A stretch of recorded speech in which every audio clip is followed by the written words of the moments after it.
예, 오늘 이 역대하 3장의 말씀은 이제 솔로몬이 예루살렘 성전을 건축하는 이야기를 짧게 다루고 있습니다. 오늘 말씀 1절에 보면 솔로몬이 예루살렘 모리아산에 여호와의 전 건축하기를 시작했다 이렇게 얘기를 합니다. 자, 솔로몬이 하나님의 성전을 건축하기로 한 장소가 어디냐? 바로 예루살렘의 모리아산이라는 것입니다. 이게 시온산의 또 다른 이름이 모리아산입니다. 여러분이 모리아산, 지금 이제 이 모리아산에 이제 해당되는 곳이 이제 정확하게는 어디냐면 그 회교도의 이 모스크가 있는 예루살렘 성 안에 회교도의 모스크가 있는데 거기에 바위가 있지요. 거기가 바로 아브라함이 아들 이삭을 바친 모리아산으로 알려져 있습니다. 그러니까 모리아산은 어떤 산이냐면 창세기 22장에 하나님께서 그 아들 아브라함에게 너의 아들 이삭을 바쳐라. 아브라함이 정말 순종을 해서 그 아들을 모리아산에서 산에서 제물로 바치려고 그러죠. 그때 하나님께서 멈춰라. 이제야 내가 내 하나님 여호와를 경외하는 줄 알았다. 그러면서 아브라함의 순종을 시험했던 산입니다. 그러니까 이 모리아산은 어떤 산이냐? 하나님의 말씀에 죽기까지 순종하기를 결단했던 산입니다. 이 산에 바로 여호와의 전을 건축하기를 시작했는데, 자, 그런데 이 산에 또 다른 이야기가, 사연, 스토리가 숨겨져 있습니다. 그건 뭐냐면 전에 여호와께서 그의 아버지 다윗, 그러니까 솔로몬의 아버지 다윗에게 나타나신 이제 히스토리가 또 하나가 있다는 겁니다. 그러면 어떻게 나타나셨느냐? 여기 보면 여부스 사람 오르난의 타작마당에 다윗이 정한 곳이다. 그러죠. 이게 이제 무슨 말이냐면 여러분 이 오르난의 타작마당은 역대상 21장에 보면 다윗이 인구조사를 해서 하나님께서 이스라엘 땅에 재앙을 내리십니다. 역병을 보내셔서 3일간 7만 명이 순식간에 다 죽게 되죠. 그리고서는 이 여호와의 천사가 막 이 재앙을 내리다가 하나님께서 이제 그만해라. 그래서 이제 멈춰섰는데 여호와의 천사가 이 칼집을 꽂고 멈춰선 곳이 어디냐? 바로 오르난의 타작마당이었습니다. 이 오르난의 타작마당이 어디냐? 바로 이 모리아산 이쪽이었죠. 그래서 여기서 멈추고 다윗이 이 이제 오르난한테 가서 내가 여기서 여호와께 제사를 드리려고 한다. 그러니까 오르난이 그러면 여기 있는 소, 짐승, 가축들 그리고 장작의 땔감나무들 다 쓰십시오. 그랬더니 다윗이 아니다. 하나님께 드릴 속죄 제물은 반드시 대가를 치러야 된다. 그리고서는 이 오르난에게 비용을 지불하고 여기에 제사를 드리게 되죠. 그래서 다윗에게 하나님께서 나타나셨던 이곳이 바로 이제 오르난의 타작마당이었습니다. 뿐만 아니라 하나님께서 여기 보면은 여호와께서 그의 아버지 다윗에게 나타나셨다라고 할 때 이 다윗이 이곳에서 하나님의 말씀에 다시 순종하기로 결단했던 것, 이게 바로 오르난의 타작마당이자 그리고 이 모리아 산이었습니다. 여러분 이렇게 볼 때 이 다윗이 이제 성전을 이 솔로몬이 성전을 짓기로 결정한 이 산은 이제 특징이 뭐냐하면 먼저 제사의 측면에서 볼 때는 첫 번째는 순종의 제사를 드렸던 곳, 두 번째는 속죄의 제사를 드렸던 곳입니다. 그러니까 이 성전은 앞으로 하는 기능이 뭐냐? 하나님 앞에 속죄의 제사를 드리고 그 다음에 순종과 헌신의 제사를 드리는 것, 이게 바로 성전이라는 것이죠. 그래서 여러분 우리가 주님의 전에 나아올 때마다 우리의 죄를 예수의 피로 속죄함 받고 그리고 날마다 주님의 통치와 그분의 나라에 순종하며 따라갈 수 있는 순종을 결단하는 그분의 통치에 아멘을 결단하는 것이 성전이 되어야 할 줄로 믿습니다. 그래서 이 성전의 기능, 그리고 또한 이제 이 성전에는 이제 뭐가 있냐면 믿음의 선조들의 스토리가 녹아 있는 것이 이 성전터가 되었습니다. 여러분 이 몸된 교회에 내가 하나님을 만났던 스토리가 많이 새겨질 수 있기를 축원드립니다. 내가 이곳에 와서 주 앞에 무릎을 꿇고 기도할 때 하나님이 역사하시고 하나님이 응답 주시고 하나님이 함께 하셨던 많은 이야기들이 녹아 있어야 됩니다. 우리 후손들도 우리 아빠가 우리 엄마가 이곳에서 기도해서 나를 낳았고 이곳에서 기도해서 우리가 이사를 갔고 이곳에서 기도해서 하나님이 응답해 주셨고 이곳에서 기도해서 하나님이 내 인생의 돌파구를 열어주셨다. 이런 스토리가 많이 녹아 있는 것, 기도에 눈물이 많이 쏟아진 곳, 이게 바로 하나님의 성전이 되어야 한다는 것입니다. 여러분, 이 새벽에 주님 앞에 무릎을 꿇고 기도할 때 기도의 향로를 가득 채우고 하나님 앞에 상달되어 응답받는 많은 스토리가 이곳에 새겨질 수 있기를 축원드립니다. 주의 성전은 주님을 만나는 것, 그리고 주님을 만나고 응답을 받는 것. 여기가 결국은, 그러니까 역사적으로 이랬던 곳이 결국 성전이 세워지는 거죠. 그러니까 내가 여기에 와서 나는 이 세워진 성전에 기도의 전을 계속 쌓는 겁니다. 그래서 참된 나의 전이, 나의 성전이 되도록 은혜를 구해야죠.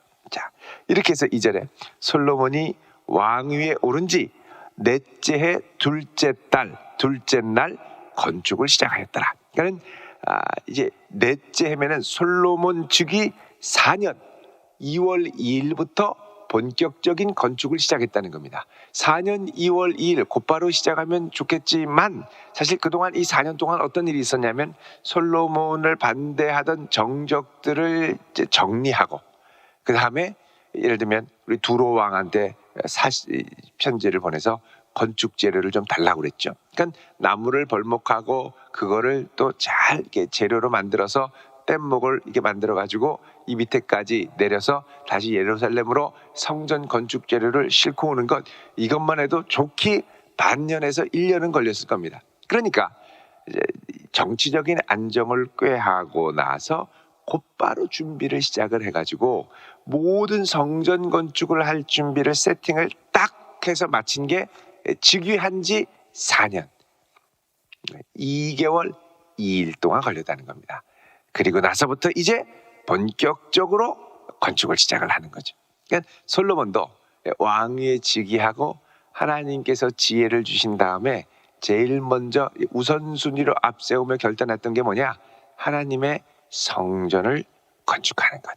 그러니까 이 성전을 통해서 하나님의 백성들이 모여 하나님을 마음을 다해 예배할 수 있도록 하는 것. 물론 솔로몬도 알고 있었습니다. 이 성전 안에 하나님을 다 우리가 수용할 수 없다. 어떻게 천지에 계신 하나님이 이곳에만 머물러 계실 수 있느냐? 그러나 이곳에서 하나님의 백성들이 그 마음을 모으고 하나님의 발등상이 되어 하늘 보좌에 나아갈 수 있는 그런 통로가 되기를 원한다. 이런 마음으로 건축을 시작을 했죠. 자, 이렇게 영광스러운 성전 건축을 시작하면서 여기 이제 성전 건축의 대략적인 개요가 나옵니다. 먼저 3절에 솔로몬이 하나님의 전을 위하여 놓은 지대, 그러니까 이 터를 말하는 거죠. 터. 이 터는 옛날에 쓰던 옛날 측량 단위로 길이가 60규빗. 자, 여러분 이 60규빗은 한 규빗이 45cm입니다. 그러니까 10규빗 그러면 이제 4.5m가 되는 거죠. 그러니까 4.5m에 이제 60규빗이면 4, 6에 24에다가 5, 6, 30. 그러니까 한 27m 정도의 이제 성소가 됩니다. 그러니까 이제 한 30m 정도 되는데 그게 이제 어느 정도의 길이가 되냐면 우리 본당의 뒤에서 저 끝까지가 약 한 30m 정도가 됩니다. 그러니까 이 정도 길이의 이제 이 길이로 만든 거죠. 그러니까 이게 무슨 길이냐면 이게 그 성소와 지성소를 합친 길이가 60규빗입니다. 그렇게 해서 이렇게 가고 너비가 20규빗. 자, 20규빗. 한 규빗이 이제 45cm라고 그랬으니까 10규빗이 4.5m, 20규빗은 9m 정도가 됩니다. 이 옆에 좌우폭이 저희 교회 이 본당 좌우폭이 한 20m 정도가 되니까 여기 한 절반 정도의 길이가 되는 거죠. 그러니까 이 정도 길이에서 절반으로 이렇게 쭉 내려가는 겁니다. 그게 이제 하나님이 정하신 성소의 그리고 성막의 사이즈였던 것이죠. 자, 이렇게 해서 성소와 지성소의 사이즈를 이렇게 털을 다지고, 그 다음에 4절에 그 성전 앞에 있는 낭실의 길이가 성전의 너비와 같이 20규빗이다. 그러니까 이 낭실이라는 건 현관을 말하는 겁니다. 예를 들면 우리 본당도 나가면 뒤에 로비가 있죠. 로비가 있는 것처럼 여기도 이렇게 성소를 들어가기 전에 로비가 딱 있더라는 겁니다. 이 낭실의 길이가 성전의 너비와 같이 20규빗. 근데 높이는 120규빗이라고 되어 있습니다. 상당히 높이 쌓은 거죠. 상당히 높이 우뚝 예루살렘 위에 우뚝 솟도록 해놨습니다. 그리고 그 안에는 순금으로 입혔다. 이 순금은 정결함과 아름다움과 거룩함을 상징하고, 또 여러분 이 순금의 특징 중에 하나는 하나님이 맨 처음 만드신 에덴 동산에 많이 나오는 것이 순금이었습니다. 여러분 창세기를 보시면요, 2장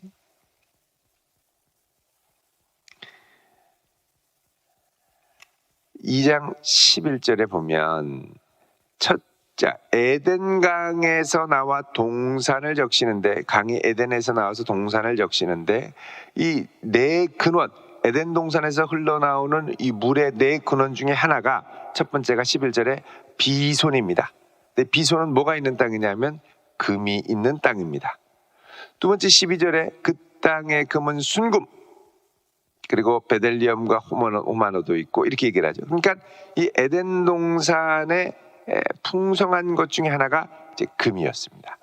아름답고 정결한 성전을 의미하는 거죠. 그래서 에덴 동산은 어떻게 보면 일종의 아담과 하와가 최초로 하나님을 만나고, 또 그곳에 생명나무와 그 선악을 알게 하는 나무가 있었죠.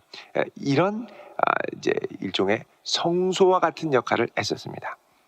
자, 이 하나님의 성전을 위해서 지은 이곳에 금으로 입혔다라는 것은 그 의미가 단순히 화려하게 했다라는 걸 넘어서 에덴 동산의 풍성함을 표현하는 것으로 우리가 볼 수가 있습니다. 또 5절에 그 대전 천장은, 자, 대전이라는 건 큰 전, 이런 뜻입니다. 큰 전이라는 것은 이제 성전을 말하는 거죠.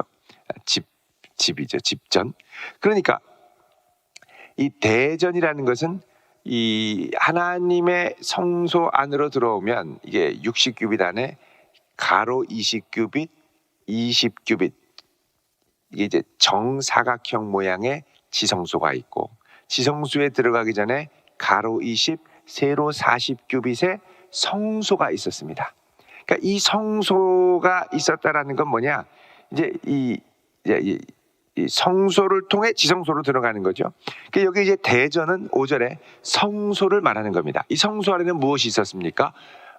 분향단과 또 진설병이 있었고, 또 메노라, 하나님의 등불이 그 안에 있었죠. 그러니까 그 대전, 큰 전의 천장은 잣나무로 만들고, 원래는 이 위에 이제 금속 바로 만들어 가지고 천으로 덮게 돼 있었죠. 위를 잣나무로 만들어서 아예 고정시키고, 그것을 또 순금으로 입히고, 그리고 그 위에 종려나무와 사슬 형상, 이 나무가 서로 이렇게 엮여 있는, 또 포도나무가 이렇게 덩쿨을 이루는 것과 같은 사슬 형상을 새기고, 또 보석으로 성전을 꾸며서 화려하게 하였으니 그 금은 바르와임 금이며, 바르와임은 아라비아 남부 지역에 있는 유명한 금산지였습니다.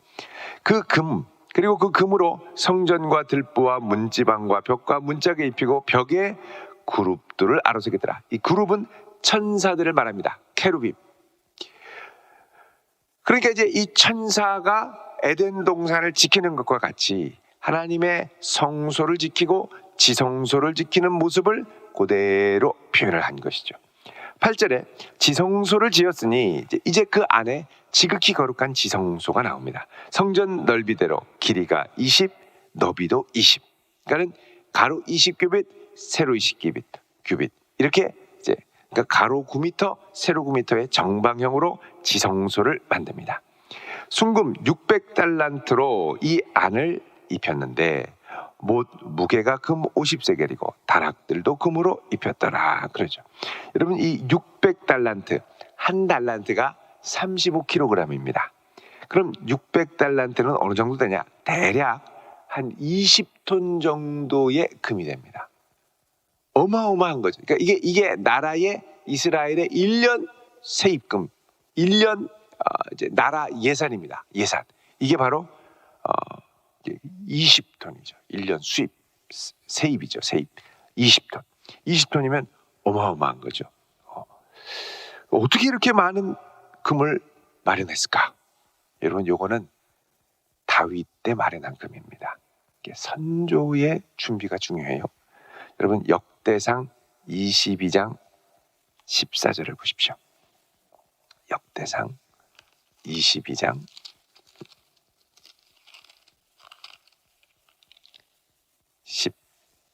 14절. 자, 여기 보면 다윗이 내가 환난 중에 여호와의 성전을 위하여 금 몇 달란트요? 10만 달란트, 은은 100만 달란트, 녹과 철을 그 무게를 달 수 없을 만큼 심히 많이 준비했고 또 제목과 돌을 준비하였으나 너는, 솔로몬이죠, 더할 것이며 그리고 15절에 장인들, 석수, 목수 이런 테크니션들을 많이 준비했습니다.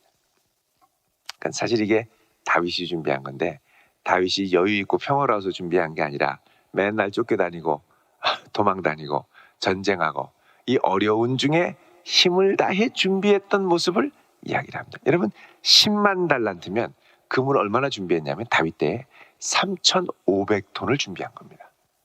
어마어마하게 준비해요. 그러니까 자기 생에 할 수 있는 모든, 그러니까 이거 보면 꼭 뭐가 생각나냐면 여기 그 김밥 할머니 있죠. 예전에 충남대학교에 정시마호를 이제 세우기 위해서 평생 김밥을 팔면서 모았던 50억을 갖고 기증을 해서 세우지 않았습니까? 정시마호를. 그런 것처럼 다윗도 김밥을 만들어 팔진 않았으나 평생 쫓겨다니고 도망다니면서 하나님을 위하여 아름다운 유산을 남기기 위해 마련한 거죠. 다윗이 남긴 유산은 솔로몬한테 그냥 너 잘 먹고 잘 살아라 하고 남겨준 유산이 아니었습니다. 우리 유산에 대해서도 한번 깊이 고민할 필요가 있는데 다윗이 남겨둔 유산은 뭐냐? 여호와의 전을 세우기 위한 유산들이었습니다. 그것들을 다 남겨주고 이걸 갖고 이제 지성소는 이제 600톤을 갖고서는, 아니 그 600달란트를 갖고서는 안에 지성소를 꾸미게 됐죠. 9절에 못무게가 금 50세겔. 그리고 10절에 지성소 안에는 두 그룹의 형상을 새겨 만들어 금으로 입혔다. 그러니까 이거는 하나님의 이 성궤, 언약궤 위에 천사가 이렇게 높이 서로를 마주보고 큰 날개를 맞닿아서 이제 그 위에 앉아 있죠. 이 모습을 새겨 놓은 것을 말합니다. 이 그룹이 편 날개가 모두 20규빗. 그러니까는 20규빗이면 가루의 폭과 똑같으니까 꽉 차게 만들어서 그 얼굴을 내전으로 향하게 서로 서 있고 청색, 자색, 홍색 실 고운 배로 휘장문을 짓고, 휘장문은 청색, 자색, 홍색, 이거는 우주의 삼라만상의 별의 색깔을 의미하는 겁니다. 그리고 그 위에 그룹의 형상을 놓았다. 천사들이 지키며 온 우주의 창조의 신비를 구현하고 에덴 동산의 화려함, 금과 온갖 보석들과 아름다운 나무 형상을 그 안에 아로새겨 놓았죠. 그러니까 이 성소는 뭐냐? 결국은 하나님이 태초에 인류에게 주셨던 에덴 동산의 구현입니다. 그리고 이곳에서 속죄가 있고 이곳에서 순종의 다짐이 있는 놀라운 축복의 장소인 것이죠. 15절에 성전 앞에 기둥 둘을 만들었으니, 성전을 들어갈 때 아주 든든한 기둥 2개를 세웠는데 높이가 35규빗, 그러니까 높이가 16m입니다. 그리고 각 기둥 꼭대기의 머리가 5규빗, 머리를 이렇게 아주 멋지게 그 둘레를 장식해서 크게 만들었는데 이게 2.25m. 그래서 성소같이 사슬을 만들어서 기둥 머리에 두르고 나무의 아름다운 모습들을 만들고 석류 100개 아름다운 석류 형상을 잘 새겨가지고서는 두르고 그 기둥을 성전 앞에 세워서 하나는 오른쪽에 야긴 그러면 그가 세우신다 이런 뜻이고요. 그 다음에 왼쪽의 것은 보아스, 그에게 힘이 있다. 그가 세우시고 그에게 힘이 있다. 그러니까 성전에 들어갈 때마다 우리 인생의 주권자가 하나님께 모든 능력이 있고 하나님이 내 인생을 세우시고 내 가정과 나라를 세우신다. 이 결단과 메시지를 날마다 새기면서 성전으로 들어가더라는 것. 그러니까 성전에 들어갈 때 항상 하나님이 함께 하신다. 하나님이 능력이 있다. 하나님이 붙들어 주신다. 이걸 확신하고 가서 기쁘게 예배를 드리도록 만들었다는 겁니다. 자, 이렇게 볼 때 하나님의 성전도 무엇이 있느냐? 하나님 창조에 대한 추억과 소망이 담겨 있음을 알 수 있습니다. 에덴 동산의 창조, 그리고 에덴으로의 회복. 이게 솔로몬 성전에 녹아 있는 것이죠. 여러분, 하나님의 전, 나와서 예배할 수 있는 성전이 있다는 걸 귀하고 감사하게 여길 수 있기를 축원드립니다. 그리고 이 성전에서 내가 하나님을 만난 계시의 체험, 그리고 하나님 앞에 결단하는 순종의 체험, 그리고 하나님께서 나의 길을 열어주시고 응답하시는 놀라운 복과 만남의 체험을 풍성히 평생토록 남기는 복된 성도 되시기를 주님의 이름으로 축원드립니다. 기도하겠습니다. 거룩하신 아버지 하나님, 우리 평생에 우리 주님을 사랑하게 하시고 기도하는 자로 세워 주시옵소서. 이곳에서 주님을 만나게 하시고 이곳에서 주님 앞에 순종하는 결단이 있게 하시고 우리의 인생을 풍성케 하시는 귀한 은혜를 맛보게 하여 주옵소서. 감사드리며 예수 그리스도의 이름으로 기도하옵나이다. 아멘.